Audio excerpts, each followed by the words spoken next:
बालवैज्ञानिक आमची समस्या अशी आहे की शेतीसाठी गावामध्ये पाणी उपलब्ध नसते, म्हणून आम्ही शेतीसाठी पाणी आणि कामगार उपलब्ध नसते म्हणून हे यंत्र तयार केले. एकाच यंत्राद्वारे आपण सर्व कामे करू शकतो. हे यंत्र पाणी साठवण्यासाठी आम्ही एक टाकी लावलेली आहे.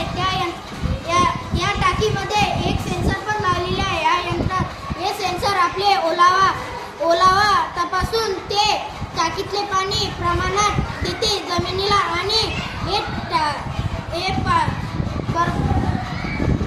सारा प्रमाणात पाणी देते. यामध्ये एक सेन्सर लावण्यात आले आहे. ते गरजेनुसार पाणी तपासते आणि ओलावा तपासते आणि गरजेनुसार पाणी पोहोचवते. या यंत्राचा पिकांना रासायनिक खते देता येईल. वेळेवर कामगार मिळाले नाही तर जे पिकांचे नुकसान होते ते होणार नाही व कमी खर्चात योग्य काम होईल. तसेच या यंत्राद्वारे तणनाशक सुद्धा शेतात मारता येईल.